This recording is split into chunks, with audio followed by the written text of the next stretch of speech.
great pleasure to introduce Professor Phil Kotler. Thanks very much, Phil.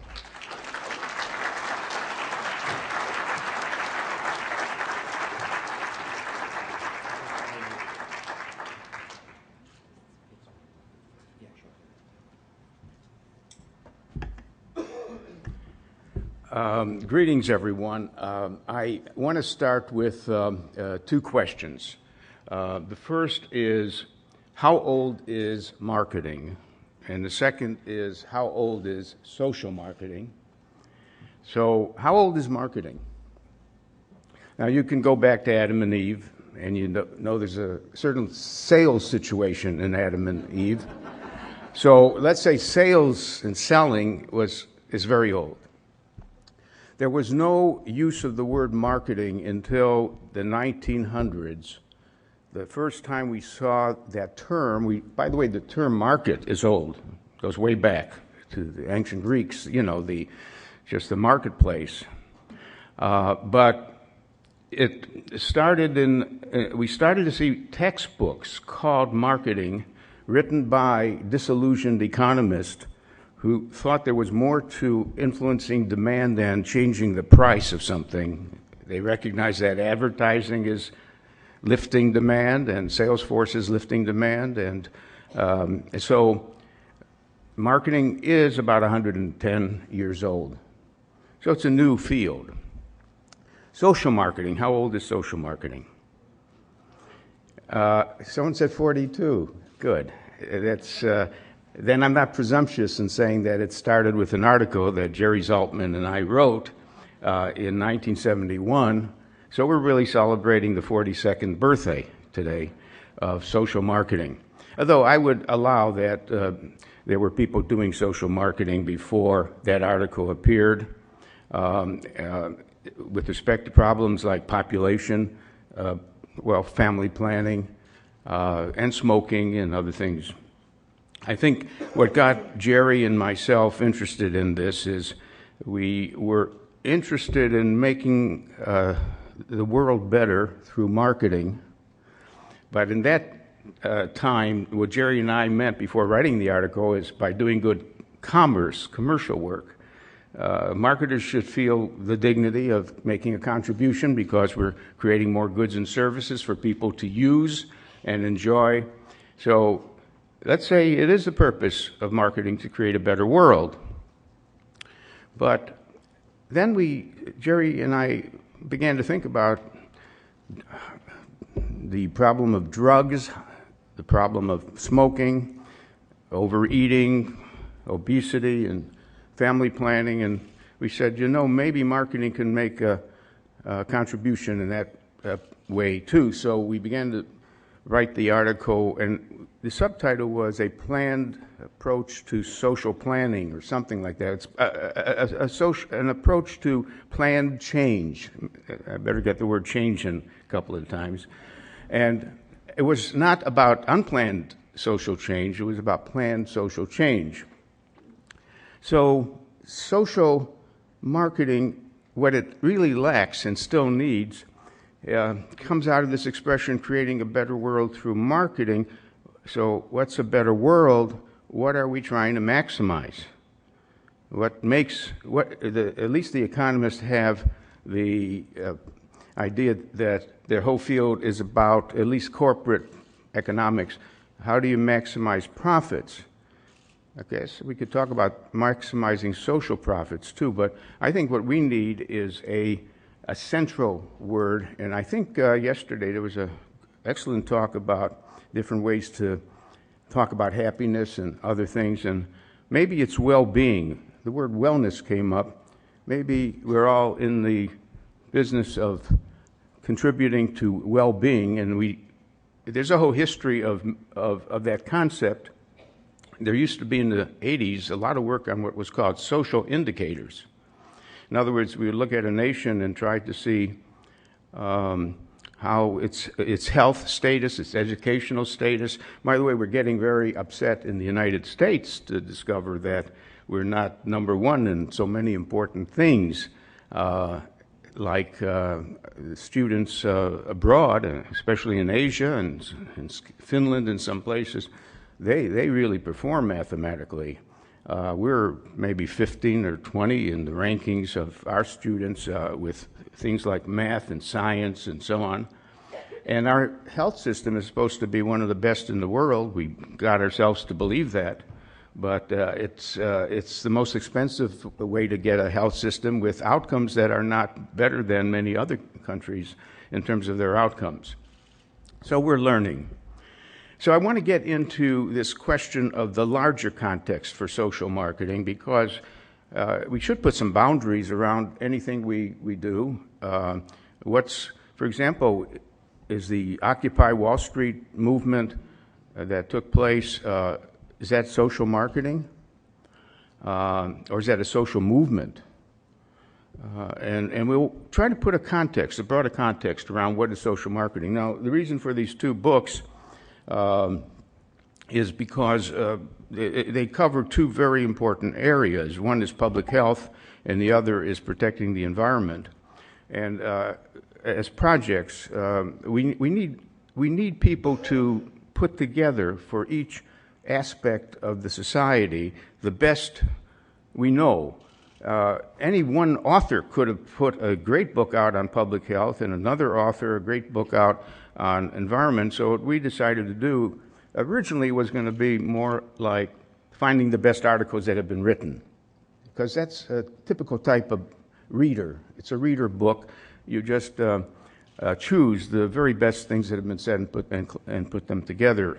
We did something else where we said, no, we want to have original articles written, and we know who the experts are. So when it comes to public health, we know who can write bring us best up to date with an article that would be written for us for this special occasion on, let's say, obesity as a problem and some of the other topics on that. In the case of the environment book, we actually went to good cases that had been written up of real exploits to improve the environment, and then we redid the cases. We went to the people who wrote the cases. We started to get new data, and so it was, again, original writing rather than just a reader, and I just wanted to bring that to your attention.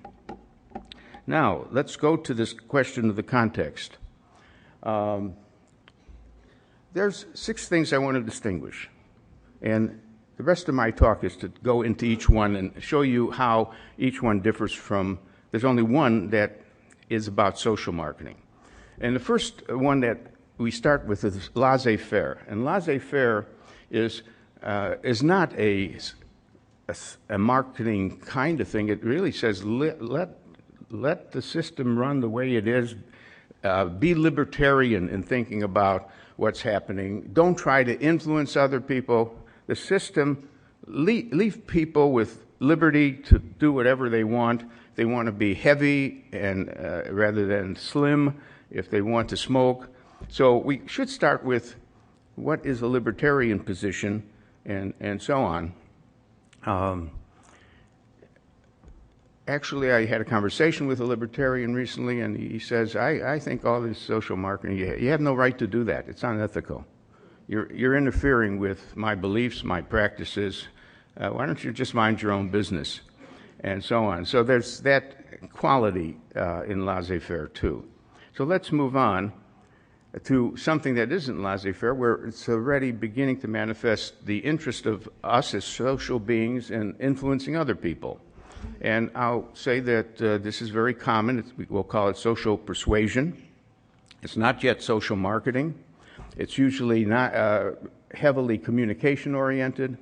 It doesn't understand a full context of how people behave and react to situations. It just sort of says we're going to give some arguments for a certain kind of behavior. And so in terms of the 4P idea, product, price, place, and promotion, social persuasion is just working with 1P, promotion. And yet it has a role to play. We see it in public service announcements. The Advertising Council of America will have nice posters about who's the bear again, that so we don't have forest fires, Smokey the Bear, and things like that. And there's those ads are very helpful to see. A lot of short messages: don't drink when driving. The conclusion is that they have some role to play, but probably doesn't change much behavior. It's not really focused. Behavior is more going to be more about lots of other things than simply hearing a message. So we'll move on to a thing we could call social innovation. And there, maybe I should have called it social technology. There, maybe we can change behaviors without face-to-face persuasion by creating systems that help people avoid bad behaviors. For example, we can measure breath, alcoholic breaths, and maybe anyone going into a car who just drank a lot can't start the car. How do we get people to wear their seat belt? Do you remember the cars that actually automated the belt going around you? I don't know why that stopped. Maybe we found that enough people were going to do it on their own, so we didn't have to have it done for them. Car alarms will ring when you get too close to another car. This is going to be especially important because now we're getting into driverless cars that ought to be probably ringing all the time as you get close. Car phones programmed to ring and remind you to take a pill. The physicians tell me that the level of compliance with pills that people are supposed to take is about 40%. So how do we help people? And we could actually have medical offices have a phone system relationship to the patient where it actually phones the patient about taking a pill, or their cell phone does. Additional reminders, prompts, nudges. There's a field emerging in somewhat contrast to the 4 Ps. We think, Nancy Lee and I think that everything can be put under product, price, place, and promotion. And the other side says, no, there's a set of things that don't easily get into there, and you'd rather think about putting prompts that sort of trigger an interest in a behavior, nudge, where you create the way you even create the architecture of choice, as it's called, may lead people to make better choices.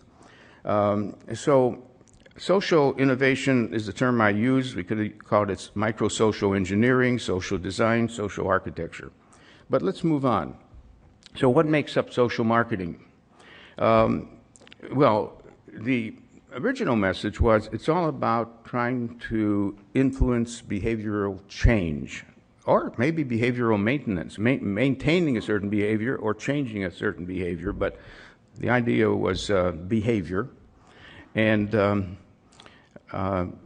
say, there was a little difference between saying I want the capability to change someone's behavior, or I want the capability to influence a change in their behavior. And the benefits, we learned a lot from commercial marketing, which is very active in trying to influence purchases and attitudes. Now, how many social marketers are there? And I threw in a wild number, 10,000. I don't think it's ever been measured. I think there's 500. I know there's 500 social marketers because we have visible evidence of that here. But we know that there are many people working in many countries doing what we would define as social marketing. They're preparing campaigns, and so many governments are wanting us to, eat more sensibly and exercise. So there must be a lot of people, whether they're self-consciously calling themselves social marketers or not, they are busy doing this. And of course, we had made some forays historically into organizations like the World Bank, the Center for Disease Control, the United Nations. In other words, the term social marketing came up at different times in these institutions. And I just yesterday talked with some of you and found out we sort of lost mentions now. It's not like we're actively mentioned. And maybe it's the word marketing that still is the turnoff. And they're doing social marketing, but without the word. I'm sure that's happening. The speaker yesterday, who's from Brazil, said that there's a lot of resistance because even the word marketing is a bad word in Brazil, not just social marketing. I mean, the word marketing means maybe some manipulator is coming your way to guide your preferences. So there's so many issues that have already been researched in our field. It's wonderful to have this listserv capability. Every other day I see someone saying, I'm trying to get some evidence on campaigns against obesity, and where do any of you in this wide world, can you point me to some things to look at? So we're at a good stage in social marketing, and I think we all understand what it is. So let's move on. Let's continue a little bit. If we were to change the name social marketing, and the reason this might have come up is social media. Who ever thought in 1971, when we called something social marketing, that it now would there would be a new term called social media coming up, and some social media people are saying, I do social marketing. But they mean they they're good at media. So if that's a bad confusion, maybe we have to call this cause marketing, social cause marketing. But let's leave that as a nice discussion in groups whenever you get together. What is the relationship between social marketing and health communications? Well, health communications could be more limited because it sounds like it's just a communication approach without trying to develop better products and prices and places and all that. In talking to Craig Lefebvre just recently, he went abroad and was talking, I guess, in Israel. And what they asked him for is, Craig, don't come here and tell us about social marketing, but we have a problem. What's the problem? It's health promotion. We want to improve our health promotion. We don't mean through advertising, but promoting better health. So that was the door that led to him coming, and then he introduces social marketing. So maybe if you may say that you're a person working on health, on promoting better health, then of course you talk in terms afterwards about what is social marketing. Isn't that the agency that could help us achieve that? And now we have an International Social Marketing Association, a European Social Marketing Association, and so on. And that relates to another thing that's happening. Have you heard of the World Marketing Summit? Let me say that in 2012, in Dhaka, Bangladesh, we had 60 speakers on sort of social marketing. Namely, we met as 60 speakers and an audience of 4,000 people in Bangladesh to help them work on their problem of poverty and hunger and poor education and women's rights, all the things that the United Nations cites in the Millennial Development Goals, goals established by the United Nations and voted on by all the nations positively, 8 goals to make the world a better place. Unfortunately, the financial collapse set us back because one of the goals was to cut poverty in half, and another goal was to cut hunger in half. So we didn't make it because it was supposed to be achieved by 2015. So when we met in Bangladesh, we were reviving the interest in addressing such problems, and that was called the World Marketing Summit. And there's going to be one in 2013 in Kuala Lumpur, and there will be the next one in 2014 in Bangkok. Bangkok will be the permanent home of the World Marketing Summit. So I mentioned this to say that we're allies, we're partners. You're doing World Social Marketing Conference.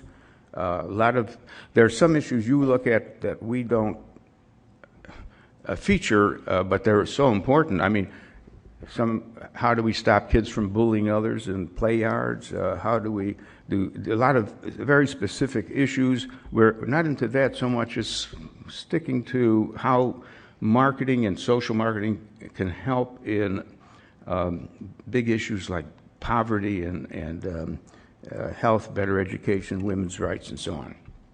Okay. The great contribution that Alan Andreessen made in stretching our thinking, because there was a stage where we were just focusing on how to help an individual eat better, exercise more. Downstream social marketing, which is still maybe the heart of what many of your interests are.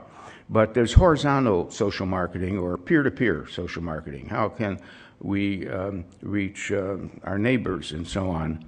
And then there's upstream social marketing. How can we influence the institutions that affect us with food, let's say, and that would be, of course, the school systems and the restaurants and the producers of food. All of you know about that development, and maybe we should be moving more toward some upstream work and seeing what we can do. And why do I say that? Because look at these problems. Overfishing.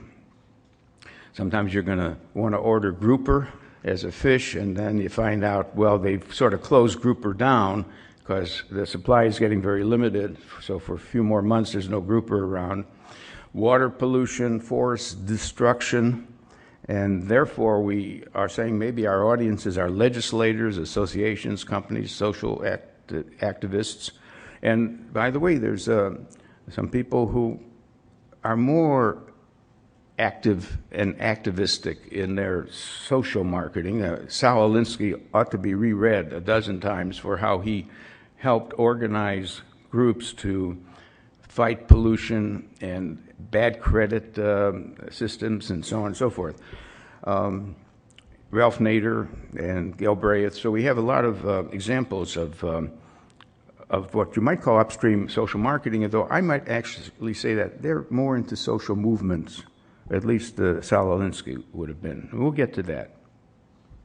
There's distinctions to be made between what is advocacy and what about lobbying and some other things, but time doesn't permit us looking at these adjacencies. These are things related to our work. And they say, how do we use advocacy? How do we use lobbying? So what is a social movement? How do we say that there's something beyond social marketing, namely the creation of a social movement? And we know of social movements, collective bargaining, we know environmental movement, the gay rights movement, and so on and so forth.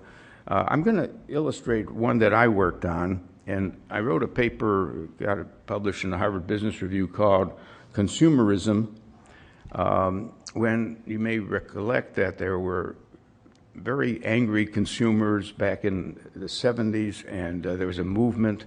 There were marches. Believe it or not, there were consumers marching against companies. And how does a social movement take place? I mean, none of us basically are maybe ambitious to make whatever you're doing into a whole social movement. That means you're creating a body of people to, well, as in the one about Wall Street too. But in any case, for a social movement to come about, at least the one called the consumerism, there had to be some readiness for a society to even consider it as a problem. And it was our advancing incomes, it was our advancing technology, and our exploitation of the environment sort of made some country, in this case the United States, maybe Canada to some extent, ready to be even thinking that such a movement makes any sense. But then it was the strains. There were economic strains. People were, inflation was high. There was social discontent over war and race, ecological discontent. The marketing system itself produced some shoddy products, some gimmicks, and some dishonesty. So usually a social movement, to be fertile, to start, there has to be a lot of frustration in the system. That's not enough. You got to articulate what it's about. Somehow you have to put a voice together on what we represent as a movement. And that voice is usually supplied by writers. Notice that was the time when we had Rachel Carson talking about the silent spring, namely water, our streams of water were being polluted and so on. And we had Vance Packard talking about the hidden persuaders. Keith Fauver had a big committee, and Senator Douglas raising questions, investigating. Consumer organizations were forming and getting strong. John Kenneth Galbraith wrote about the affluent society, which is a joke in a sense, because while we had personal wealth and affluence, we didn't have any parks to go to, we didn't have any roads we could really drive well on, and so there was this paradox of the public sector being starved and the private sector having affluence. So now it still takes a trigger, a spark. Ralph Nader, and suddenly showing that Ford was spying on him and trying to sabotage him after he published his book Unsafe at Any Speed. And other things were happening, the housewives picketing and so on. Still nothing happens in a movement unless it goes to another stage, that mass media finds, hey, we can sell more papers with this cause, which, happens, and then some politicians make it their cause. That's important, how to get them behind this. And then these consumer groups. And then the question is, how does business react? How does Congress react? And a movement can die at that point. Or it could be joined by some Congress people and so on. All I'm saying by this illustration on consumerism is that it's almost like 6 different stages you pass through in trying to form a movement. Now, there's one movement I've been trying to think about forming. It's more than social marketing. It would be a peace movement. I was in Saudi Arabia, and my hosts at their home were the bin Ladens. And you'd say, what are you doing with the bin Ladens? Well, I was with the 4 brothers who hate the 5th brother, who we all finally got to. And the bin Ladens are a very respectable construction company, one of the best in the Middle East, and working with Caterpillar, working with everyone else, and building infrastructure. And the youngest son, Mohammed bin Laden, said to me, you know, you've done a lot of work with campaigns, but there's one subject you've never tackled. And I said, well, what could that be? Peace. You haven't ever addressed the need for a peace movement. And that is true, because when we observe that, once in a while, before a country might go to war, there will be a peace march against it. Or after the war is won, there will be an incipient but very temporary movement to celebrate the peace and to make it a movement around the world. But it just never seems to go far. One of the best initiatives recently is done by William Ury. He wants to bring together Christians, Muslims, and Jews to share their common heritage, which is from Abraham. In a sense, it's called the Abrahamic path and so on. And people volunteer to go and walk with people from other faiths, following where the Bible told the stories that took place.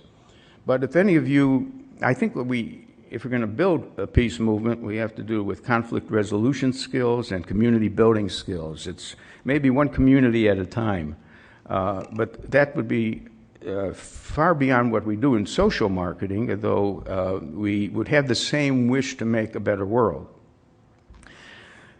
I'm going to now end with roughly the social conditioning approach, which could have been called social engineering. There is the way of thinking that we will engineer better behaviors by actually training children when they're born to be much more, to be better people. And we remember that certainly a religion tries to play a social engineering role, if you want to put it that way.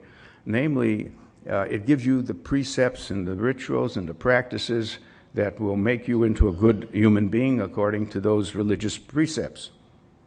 But it even took a psychological approach under behaviorism, which was a theory based on learning, and learning by rewards and punishment, basically, by what they call operant conditioning. So that going way back to Pavlov and how he could train a dog to do anything in connection with a bell ringing. He can ring a bell and the dog will salivate because he'll know he's been trained to know that means he's about to eat. But B.F. Skinner went the furthest to try to raise his own child in what was called an air crib. So everything would be engineered to produce a child who was a very good child.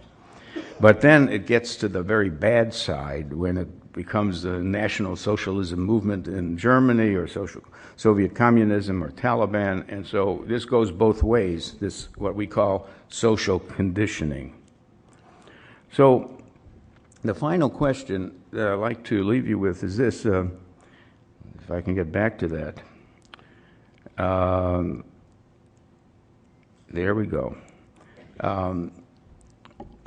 Should social marketing stay where it is mainly, which is, I think, still downstream? And please, if you're doing good downstream work, wonderful, keep it up.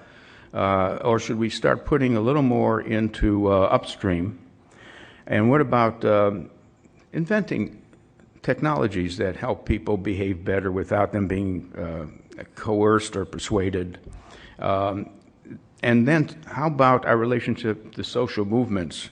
There's a blurry line between social marketing and social movements, and what about social conditioning? So I'll stop here, and thank you very much for listening to me.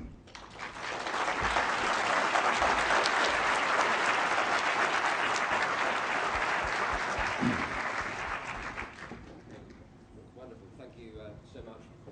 Again, I think we've got time for a few questions now. So again, could you raise your hand and we'll get a mic to you. Any questions, points, challenges you'd like to raise? Okay, can we actually go over here? We'll come back. Yeah.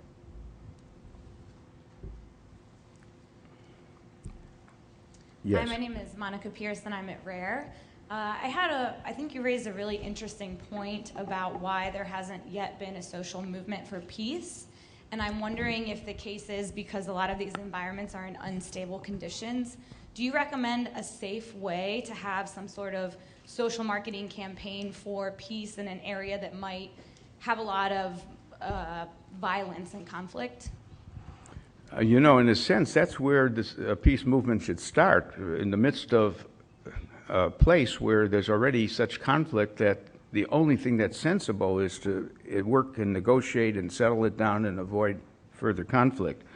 I think the problem is that whoever's starting a peace movement there is going to be killed probably, because there's too much, each side thinks it's going to gain from war rather than peace. And then if it happens in a peaceful place about a war situation in another place, there's no connection between the two. The peace marchers feel good to represent and stand for something, but it doesn't have any effect on the war. So I think it goes back to conflict resolution and how we can get... I love the book called Getting to Yes, which is a negotiation approach which should take the two sides and get to their interests rather than to their personalities and their histories of bad feelings toward each other. You can take one more question, maybe? Yeah, I think we do just one more. Was there another one over here? Yeah. Hi, I'm Jennifer Lyons from the University of Waterloo. I have about 20 students here with me today. Maybe you could put up your hands if you're a student. Don't have to be from the University of Waterloo, but just in general. There should be about 20 hands up, or else you're in trouble. All right, okay, that's good.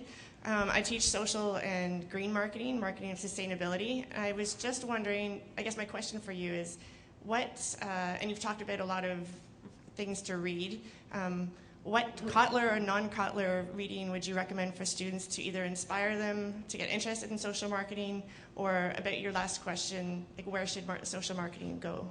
Yeah. As far as reading, Nancy Lee and I published the 4th edition of Social Marketing, and the 5th is now under preparation. So I think that's a good start.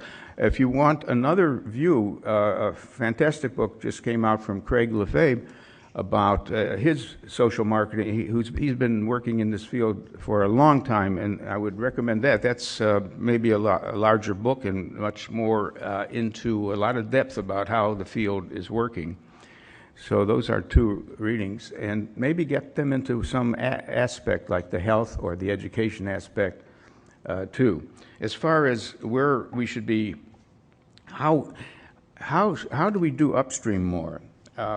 There you're going to have more skills in lobbying, because remember, I've always defined lobbying as a marketing exercise. The target market happens to be legislators.